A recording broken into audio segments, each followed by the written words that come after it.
हमने उस दिन पढ़ाया था किसी एक समान चुंबकीय क्षेत्र में आवेशित कण के गति करने पर उसके ऊपर लगने वाले बल का मान, जिसको हम कहते हैं लॉरेंज बल। ठीक।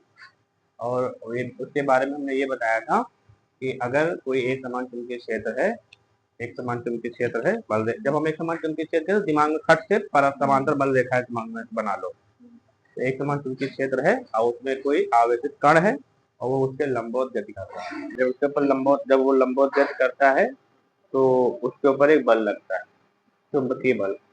और वो जो चुंबकीय बल होता है वो उसके गति की दिशा और चुंबकीय क्षेत्र की दिशा के लंबवत होती है। अब लंबवत होगी तो या तो वो नीचे की डायरेक्शन में गति करेगा, बल लगेगा, या तो वो बल ऊपर की डायरेक्शन में लगेगा। कोई फिक्स तो है नहीं यहाँ पे, नीचे की भी तरफ भी लगेगा या ऊपर की तरफ लगेगा। तो अब हमको फिक्स करना है कि बल एक्चुअल में लगेगा किधर, नीचे की डायरेक्शन में कि ऊपर की डायरेक्शन में, लंबवत अगर है।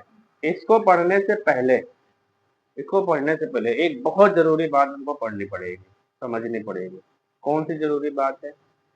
अगर हमको कॉपी पर चुंबकीय बल रेखाओं की दिशा या चुंबकीय क्षेत्र की दिशा एक समान इस डायरेक्शन में बनानी हो, इस डायरेक्शन में, तो हम सीधे इस तरीके से चुंबकीय बल रेखाएं बना देंगे, इस तरीके से समांतर रेखाएं खींच देंगे। बोलो, ऐसे तो खींचते हैं, ऐसे खींच देंगे। इसका मतलब क्या हुआ? ये एक समान चुंबकीय क्षेत्र है जिसकी दिशा बाएं से दाएं तरफ है। क्यों ज्योति? और अगर दाएं से बाएं तरफ चुंबकीय क्षेत्र की दिशा हो एक समान तो ऐसे बना देंगे। बोलो, ऐसे सॉरी, समांतर होंगी नहीं चाहिए, बस डायरेक्शन ये होना चाहिए, ऐसे बना देंगे। बोलो। लेकिन अगर चुंबकीय बल रेखाएं या चुंबकीय क्षेत्र रेखाएं, ये चुंबकीय क्षेत्र की दिशा अंदर से बाहर की तरफ हो, बोर्ड से तुम्हारी तरफ हो, समझ गए? अंदर से बाहर की तरफ हो, चुंबकीय बल रेखाएं अंदर से बाहर की तरफ निकल के आ रही हैं, ऐसे आ रही हैं, तो हम कैसे प्रदर्शित करेंगे उसको? ऐसे तो नहीं कर पाएंगे, ऐसे भी नहीं कर पाएंगे, कोई टेढ़ी मेढ़ी लाइन भी नहीं बन पाएगी, क्योंकि बल रेखाएं तो अंदर से बाहर की तरफ निकल रही। तो कैसे प्रदर्शित करेंगे चुंबकीय क्षेत्र? तो उस चुंबकीय क्षेत्र को प्रदर्शित करने के लिए हम ये वाला बनाते हैं सिंबल,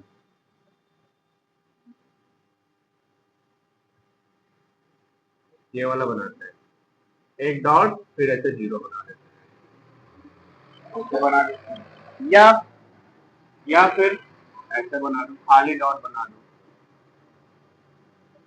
कुछ किताबों में खाली डॉट ऐसे बने हुए हैं। यहाँ पर चुंबकीय क्षेत्र की दिशा क्या है बताओ? बाहर की तरफ, बोर्ड से बाहर की तरफ। तुम कॉपी पे बनाओगे अपने तो कॉपी से लंबवत तल से ऊपर की तरफ तुम्हारी कॉपी ऐसे होगी। जब इस तरीके का चुंबकीय क्षेत्र बनाओगे तो उसकी दिशा क्या मानोगे?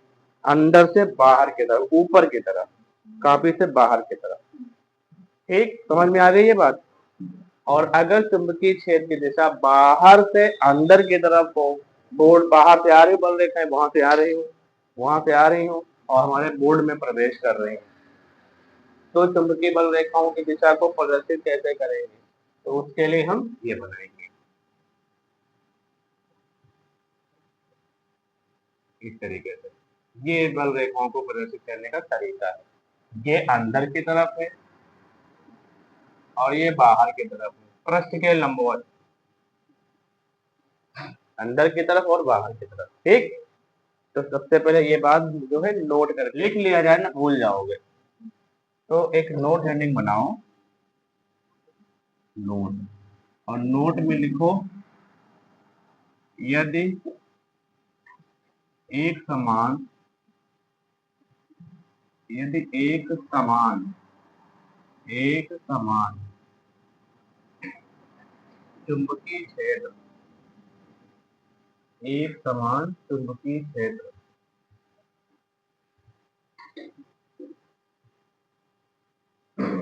एक समान चुंबकीय क्षेत्र की दिशा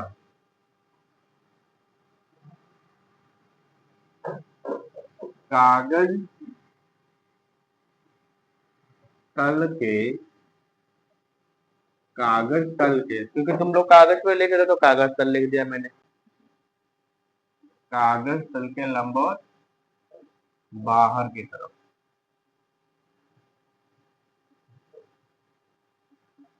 बाहर की तरफ हो तो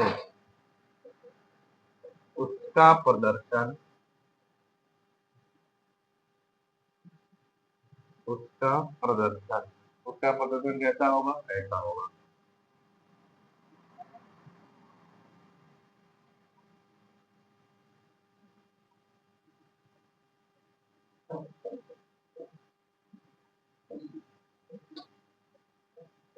उसका प्रदर्शन कैसा होगा।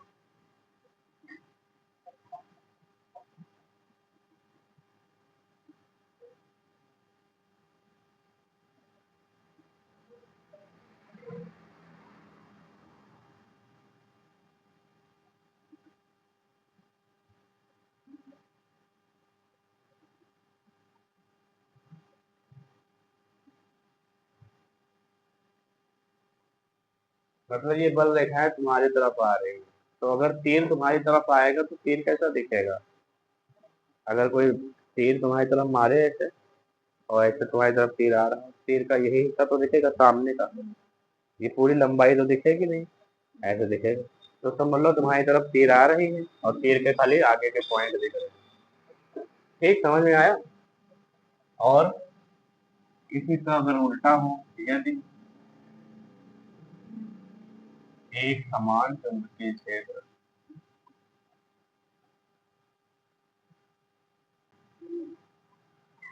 की दिशा, एक समान चुंबकीय क्षेत्र दिशा कागज तल के लंबवत अंदर की तरफ, अंदर की ओर या अंदर की तरफ, अंदर की ओर, अंदर की ओर हो तो उसका प्रदर्शन, उसका प्रदर्शन कैसा होगा, तो कैसा होगा।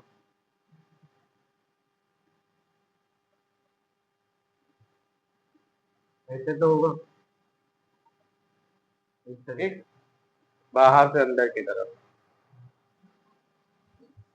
अगली जो हेडिंग है वो इसी से रिलेटेड है। दिशा उषा तो हमने सब समझ ली ना। अब हेडिंग है चुंबकीय क्षेत्र में कण की गति। चुंबकीय क्षेत्र है, एक समान चुंबकीय क्षेत्र है, उसमें एक कण है और वो गति कर रहा है, तो उसकी गति कैसी होगी, डायरेक्शन क्या होगी गति की। ठीक, अगर वो लगातार उसमें गति करता रहे तो उसका फोर्स लगेगा, तो फोर्स से उसकी एक्चुअल मोशन, उसका जो पथ होगा गति करने का वो क्या होगा, और वो जो पथ बनेगा वो कौन सा आकार का बनेगा, और वो जो आकार बनेगा पथ का उसकी त्रिज्या क्या होगी, और उस पे उसका वेग क्या होगा। ठीक है, इसके बारे में हमको बात करनी, बहुत ध्यान से समझना। हेडिंग बनेगी चुंबकीय क्षेत्र में कण की गति।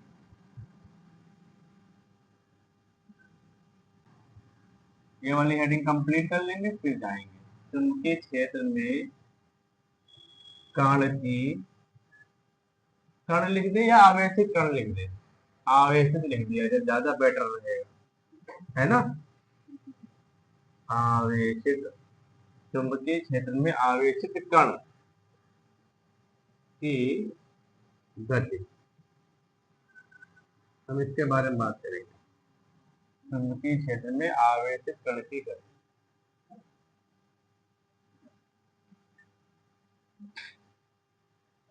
ठीक, आवेशित कण की गति, कोई बात नहीं, इंग्लिश समझ, इतनी समझ में आती है ना। अब देखो, सबसे पहले हम क्या करेंगे, एक चुंबकीय क्षेत्र तो बनाएंगे ना कम से कम। तो चुंबकीय क्षेत्र को ऐसे डायरेक्शन में बनाएंगे कि जो कण गति करेगा ना, तो उस गति करने पर वो जो रास्ते को फॉलो करेगा, वो जो पथ बनाएगा, रास्ता बनाएगा, वो रास्ता हम क्लियर क्लियर देख सके, क्लियर देख सके रास्ता। इसलिए हम यहाँ पे चुंबकीय क्षेत्र ले रहे हैं बाहर से अंदर की तरफ, बाहर से अंदर की तरफ। अब बाहर से अंदर की तरफ से चुंबकीय क्षेत्र दर्शाना होता है तो क्या बनाते हैं, अभी मैंने फर्स्ट नंबर पे पढ़ाया था, नहीं समझा। बाहर से चुंबकीय क्षेत्र अंदर की तरफ अगर हमको दर्शाना है तो क्या बनाते हैं, कॉपी पर क्रॉस बनाते हैं। अभी बताया था कि नहीं बताया था, तो ये चुंबकीय क्षेत्र है बाहर से अंदर की तरफ, बाहर से अंदर की तरफ, इस तरीके से। ठीक, बल रेखाएं बाहर से आ रही है उधर सड़क से, और यहाँ हमारे बोर्ड में घुस रही है, तो चुंबकीय क्षेत्र दिशा ये है।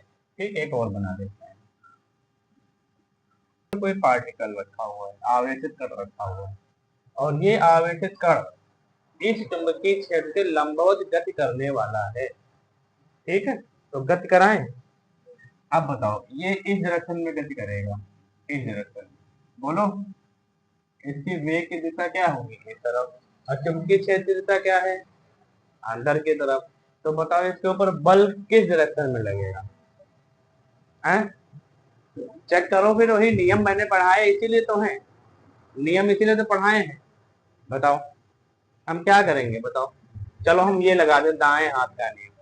दाएं हाथ के नियम में चारों उंगलियों को हमको बी से बी की तरफ घुमाना है, बी से बी की तरफ। तो बी क्या है, ये चुंबकीय क्षेत्र बी ही तो है, और ये किस दिशा में है, अंदर की तरफ है ना, और बी की दिशा क्या है, ये है। तो हमको बी से बी की तरफ घुमाना है, तो उंगलियों को ऐसे करना पड़ेगा, बी की डायरेक्शन में उंगलियों को फिक्स कर लो।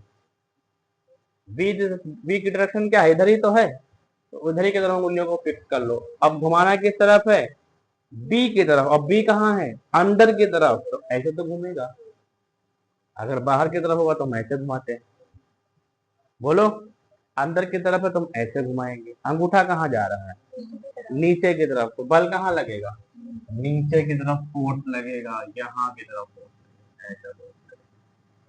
बताओ समझ में आई बात, इस कण के ऊपर कहाँ फोर्स लगेगा, नीचे की तरफ। अब हमको एक बात बताओ, ये गति इधर की तरफ कर रहा है और बल नीचे की तरफ लग रहा है, तो क्या ये बल इसकी डायरेक्शन को चेंज करके कुछ ये नहीं बना देगा डायरेक्शन, बताओ। इस बल की वजह से ये कण कुछ इस तरीके से गति करता हुआ आएगा, आएगा कि नहीं, क्योंकि बल उसको नीचे की तरफ खींच रहा है और गति उसको उधर लेके जा रही है, तो दोनों के कारण ये गति इस दिशा में करेगा।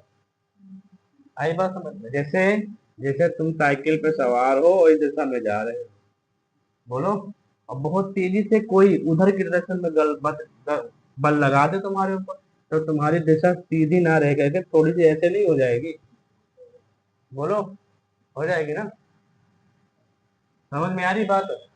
इसके ऊपर बल नीचे की दिशा में लग रहा है, अब गति ये इस दिशा में कर रहा है, तो इस बल के वजह से ये इसकी डायरेक्शन जो होगी चलने की वो ऐसी हो जाएगी, नीचे की तरफ डायरेक्शन हो जाएगी, आगे जाके नीचे की तरफ। अब जब ये कण यहाँ पहुंचेगा इस पॉइंट पे, तो इस पॉइंट पर इसका वेग किस दिशा में है, बताओ, इस दिशा, नीचे की तरफ तो हो गया वेग, वेग बदल नहीं गया, नीचे की दिशा में नहीं हो गया, बोलो। और चुंबकीय क्षेत्र की दिशा किधर है, अंदर की तरफ। ऐसा नहीं कि ये यहाँ पे रुक गया, रुका नहीं है, वो चल चल रहा है कंटिन्यू, बस ये है यहाँ से ये डायरेक्शन यहाँ चेंज कर दिया, इधर आ गया, इसके वेग की डायरेक्शन चेंज हो गई, यहाँ पहुंच गए। अब एक बात बताओ, वेग की डायरेक्शन नीचे की तरफ है कि नहीं है, और चुंबकीय क्षेत्र की दिशा अंदर की तरफ है कि नहीं है, तो क्या इसके ऊपर लगने वाला लॉरेंस बल बदलेगा कि नहीं बदलेगा, बदलेगा, लेकिन देखेंगे कहाँ लगेगा। तो फिर नियम लगाओ, दाएं हाथ का नियम, तो दाएं हाथ का नियम कहता है उंगलियों को बी से बी की तरफ मोड़ो, अंगूठा जहां बताए वही बल है, तो उंगलियों को बी से बी तरफ, तो बी कहाँ है, नीचे की तरफ, तो उंगलियों को नीचे कर लो, बोलो। और बी कहाँ है, अंदर की तरफ, तो अंदर की तरफ कर दो, ऐसे ऐसे तो रखेंगे। अंगूठा कहाँ जा रहा है, इस दिशा में, देखो ना, बी कहाँ है, नीचे की तरफ है कि नहीं है, तो उंगलियों को नीचे कर लिया। बी कहाँ है, अंदर की तरफ है, तो अंदर की तरफ घुमा दे। शाहान हमारे हाथ पे ध्यान रखो, हमारे हाथ की जो उंगलियां हैं वो कहाँ है, नीचे की तरफ है, देखो बी नीचे की तरफ है, बी कहाँ है, अंदर की तरफ है, तो हम अंदर की तरफ घुमा दिया, तो अंगूठा कहाँ जा रहा है, इस दिशा में जा रहा है, तो इसके ऊपर लगने वाला बल क्या होगा, इस दिशा में होगा। कभी किसी को डाउट तो नहीं, बताओ, ये बल की दिशा होगी। अब यहाँ पर बल इस दिशा में लग रहा है, जिसकी वजह से ये जो कण होगा, ये कण इस तरीके से घूम जाएगा, बोलो, यहाँ पहुंचेगा, इस बल ने इसको घुमा दिया इधर की तरफ, बल ने क्या किया, इसके वेग की दिशा को परिवर्तित कर दिया। आई बात समझ में, बल ने क्या किया, इसके वेग की दिशा को परिवर्तित कर दिया, तो वेग की दिशा इधर आ गई। अब ये कण जो है यहाँ पहुंच जाएगा, बोलो, आ रहा है, ये कण यहाँ पे पहुंच जाएगा। अब इस कण के वेग की दिशा किधर हो गई, डायरेक्शन चेंज नहीं हो गई वेग की, बोलो। और चुंबकीय क्षेत्र की दिशा तो वही रही, अंदर की तरफ, बोलो। अब यहाँ पर भी बल लगेगा, उसकी दिशा उलट गई, बल की दिशा बदल गई होगी, तो बताओ बल की दिशा किधर होगी, चेक कर लो। बी की दिशा जिधर है उधर से बी को मोड़ना है, इन चारों उंगलियों को बी की तरफ मोड़ना है। तो बी की तरफ इधर है तो उंगलियों को ऐसे रख दो। अब बी अंदर की तरफ है तो उंगलियों को ऐसे मोड़ दो। अंगूठा कहाँ जा रहा है, ऊपर की तरफ, तो इसके ऊपर बल कहाँ लगेगा, ऊपर की तरफ लगेगा, तो हम ये बना देंगे। अब यहाँ पे लग रहा है बल ऊपर की तरफ, आ रही बात समझ में, जिसकी वजह से ये जो कण होगा ये सीधे ना जा करके इस तरीके से मुड़ जाएगा, ऐसे मुड़ जाएगा, यहाँ पे पहुंचेगा, बोलो। अब ये कण यहाँ पहुंच गया, इस बल ने इसका वेग इस डायरेक्शन में घुमा दिया, बोलो। अब अभी इसका वेग जीरो थोड़े हुआ है, जिसकी वजह से इसका वेग अब इस डायरेक्शन में हो जाएगा, बोलो। अब इस डायरेक्शन में हो जाएगा तो बल फिर देखो कहाँ लगेगा, तो हम चारों उंगलियों को किधर मोड़ेंगे, ऊपर की तरफ। और और बी की दिशा किधर है, अंदर की तरफ, तो ऐसा करेंगे, ऐसे तो करेंगे, हमको इधर की तरफ मोड़ना है, जिधर मोड़ना है उधर की तरफ तो घुमाएंगे इसको, तो ऐसे की तरफ ऐसे करेंगे, ऐसे। अब ये अंदर की तरफ जा रहा है, बी से बी की तरफ देखो जा रहा है कि नहीं जा रहा, ये बी की दिशा है और बी से बी की तरफ घुमा रहे हैं, अंगूठा कहाँ जा रहा है, इधर की तरफ, तो यही बल की दिशा होती है, ये लॉरेंस बल की दिशा, जिसकी वजह से ये जो कण है इसका वेग में दिशा, इसकी वेग की दिशा में परिवर्तन होगा, वो ऐसे घूम करके यहाँ आ जाएगा। आप बताओ ये कौन सा क्या बन रहा है, ये कौन सा पथ बन रहा है, जो पथ बन रहा है इसका कौन सा आकार है, वृत्ताकार आकार। तो अगर एक समान चुंबकीय क्षेत्र में किसी आवेशित कण को गति करा दिया जाए और वो वेग फिक्स हो जाए, वेग चेंज ना हो, तो वो उस एक समान चुंबकीय क्षेत्र में एक वृत्ताकार पथ पर घूमने लगेगा, घूमने लगेगा, क्योंकि उसके ऊपर हर एक डायरेक्शन में अंदर की तरफ एक फोर्स लगने लगेगा वृत्त के, उस अंदर की तरफ लगने वाले फोर्स की वजह से वो जो कण होगा आवेशित कण, वो एक वृत्त के पथ के ऊपर, वृत्तीय पथ के ऊपर घूमने लगेगा। आई बात समझ में, बोलो। अब इस वृत्त की हमको त्रिज्या का फार्मूला ज्ञात करना है और इसके इसका वेग निकालना है, बस दो चीजें हमको लैंग्वेज लिखेंगे, उसके बाद हम त्रिज्या निकालेंगे। यदि एक समान चुंबकीय क्षेत्र, एक समान चुंबकीय क्षेत्र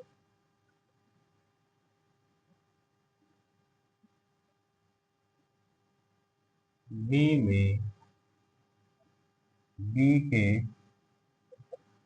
लंबवत, बी के लंबवत एक क्यू आवेश, प्लस लिख दो, प्लस क्यू आवेश का v वेग से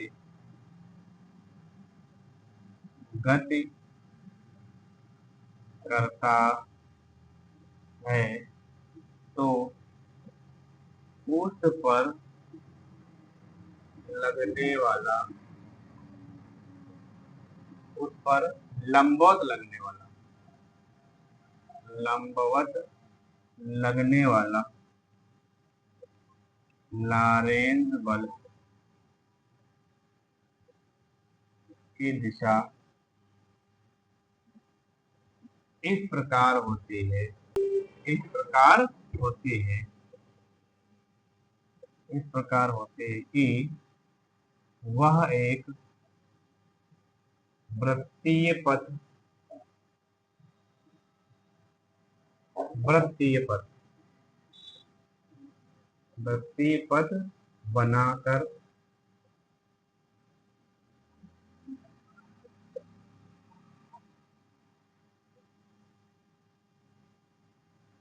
इस प्रकार होती है कि वह एक वृत्तीय पथ पर घूमने लगता है, घूमने लगता है। ठीक, ये लैंग्वेज मैंने लिख दी यहाँ पर, तो बस पढ़ लोगे समझ जाओगे कि क्या बात है। ठीक, क्योंकि कण पर प्रत्येक स्थिति में कण पर कार्यरत लॉरेंज बल, फार्मूला कोई बताएगा लॉरेंज बल का? F बराबर Q V B sine theta. अब क्योंकि यहाँ पर थीटा बराबर कितना है, 90 डिग्री है, लंबवत से जो गति कर रहा है, देखो यहाँ पे क्या लिखा है, वैसे कण भी वेग से पर लंबवत लगने लगता है बल की दिशा है ना, क्योंकि क्षेत्र की लंबवत गति कर रहा है, तो थीटा बराबर 90 हो जाएगा। तो सीधे सीधे लिख दे F बराबर क्यू वी बी, तो कर दो समीकरण नंबर 1। लॉरेंज बल हमने निकाल लिया। अब ये जो बल है, जब कोई वस्तु किसी वृत्तीय पथ पर गति करता है, ध्यान से समझना, कक्षा 11 में पढ़ चुके हो, जब कोई वस्तु किसी वृत्तीय पथ पर गति करता है तो उसके ऊपर एक बल लगता है जो बल की दिशा केंद्र की तरफ होती है, जो उसको वृत्तीय पथ पर बनाए रखती है। उस बल को क्या कहते हैं, अभिकेंद्र बल। क्या कहते हैं, अभिकेंद्र बल, सेंट्रीफ्यूगल फोर्स कहते हैं। याद है, अगर हम किसी पत्थर के टुकड़े को ले लें या कोई वस्तु ले ले, उसमें धागा बांध ले और उसको ऐसे से घुमाना नचाना शुरू करें, है ना, तो वो जो है एक फिक्स वृत्तीय पथ पर ही घूमता रहेगा। क्यों? क्योंकि उसके ऊपर एक बल लग रहा है तुम्हारे केंद्र की तरफ। किसके द्वारा लग रहा है, उस डोरी के द्वारा लग रहा है, अंदर की तरफ, जिसको अंदर की तरफ खींच रही है, जिसको कहते हैं अभिकेंद्र बल। और अभिकेंद्र बल का फार्मूला क्या होता है, mv²/r। ये तो होता है वो अभिकेंद्र बल, और ये वाला लॉरेंज बल दोनों बराबर होंगे, क्योंकि वही अभिकेंद्र बल के रूप में यहाँ लॉरेंज बल काम कर रहा है। आई बात समझ में? ये जो लॉरेंज बल है ना, ये वृत्तीय पथ के लिए अभिकेंद्र बल की तरह कार्य कर रहा है। आई बात समझ में? त्रिज्या स्मॉल आर हो, स्मॉल आर, ठीक है, और जो कण गति कर रहा है उसका द्रव्यमान यम हो, यदि वृत्तीय तथा आवेशित कण का द्रव्यमान, आवेशित कण का द्रव्यमान स्मॉल m हो, तो इस कण पे लगने वाला अभिकेंद्र बल का मान कितना है? तो कण पर कार्यरत अभिकेंद्र बल, इसका फार्मूला होता है F बराबर mv²/r। जहां पर m है इसका द्रव्यमान, कण का द्रव्यमान है, v है उसका वेग, और r क्या है, इसकी त्रिज्या है। क्लियर हो रही बात? ये केंद्र है, और इसको कर दो समीकरण नंबर 2। अब समीकरण 1 और 2 को ध्यान से देखो, सब लोग बोर्ड पे देखो, बाद में उतारना। देखो यहाँ पे देखो F बराबर क्यू वी बी है, यहाँ F बराबर mv²/r है, तो समीकरण 1 और 2 में F बराबर है कि नहीं, इसका बायां पक्ष बराबर दायां पक्ष क्यू वी बी, इस F की जगह पे क्यू वी बी लिख सकते हो। यहाँ पे लिख दो समीकरण 1 व 2 से, इस F की जगह पे हो जाएगा क्यू वी बी बराबर, क्यू वी बी लिखा है ना, फिर mv²/r, ठीक। और इसमें हमको निकालना क्या, r का मान निकालना है। तो ये r देखो बटे में इधर आएगा तो घोड़े में, तो r इधर आ जाएगा, तो r बराबर क्या हो जाएगा, mv²/qvb, पूरा उठा के मैंने इसके नीचे करता हूँ, b से ये b स्क्वायर कर जाएगा, तो r बराबर क्या आएगा, हाँ mv/qb, ये क्यू है, क्यू। तो ये त्रिज्या आ गई। वो जो बनने वाला वृत्त है ना, ये वृत्त, इसकी त्रिज्या का फार्मूला है। कितना बड़ा वृत्त बनेगा किन बातों पर डिपेंड कर रहा है, द्रव्यमान पे और वेग पे, है ना, किस पे डिपेंड कर रहा है, द्रव्यमान पे और वेग पे। mv का मतलब क्या हुआ, क्योंकि हमने 9th में भी पढ़ा है 9th में कि mv बराबर होता है संवेग के, याद आया, द्रव्यमान गुणे वेग बराबर क्या होता है, संवेग। तो ये संवेग ही तो है, इसको हम ऐसे भी तो लिख सकते हैं, आर बराबर पी अपान क्यू बी, ऐसे तो लिख सकते हैं।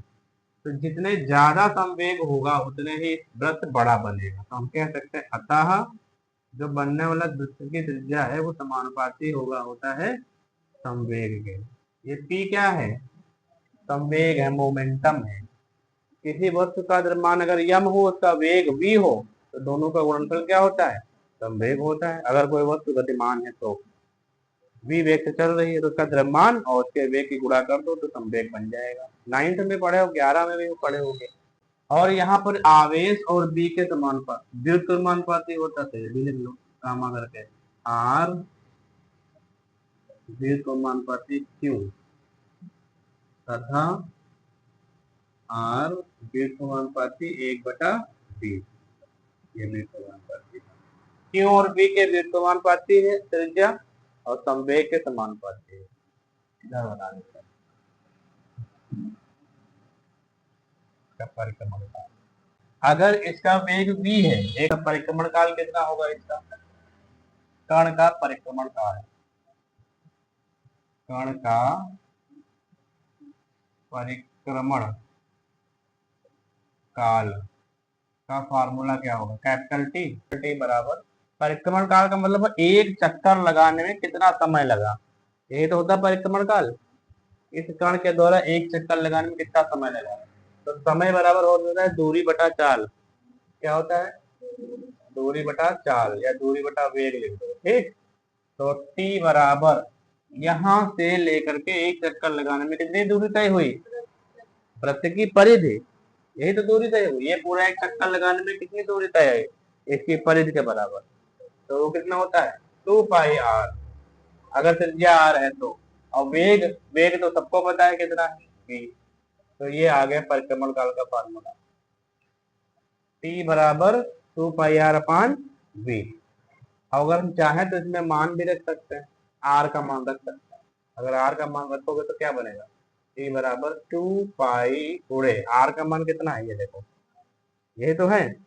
r का मान ये वाला रख दो, mv अपान qb और बटा v। तो इसको अगर हल करोगे तो क्या आएगा? t बराबर qb नीचे चला जाएगा तो बन जाएगा 2πmv अपान qb, बोलो qvb, और v से भी कट जाएगा तो t बराबर क्या आएगा? 2πm अपान qb, बोलो। तो ये एक चक्कर लगाने में आया समय है qvb, 2πm बटे। कहीं पे कोई प्रॉब्लम तो पूछ लेना। तो हमने क्या निकाल लिया? दो बातें निकाल ली, किसकी त्रिज्या निकाल ली, जिसका इस फार्मूले से निकाल सकते हो। इस वृत्त की त्रिज्या, कितना बड़ा वृत्त बनेगा इससे निकाल सकते हो। द्रव्यमान पता हो, वेग पता हो, उस आवेश का मान पता हो, चुंबकीय क्षेत्र का मान पता हो, ठीक। और परिक्रमण काल निकाल सकते हो द्रव्यमान से और चुंबकीय क्षेत्र और आवेश से। बोलो, आई बात समझ में? उतारो, किसी को कोई प्रॉब्लम तो पूछ लेना।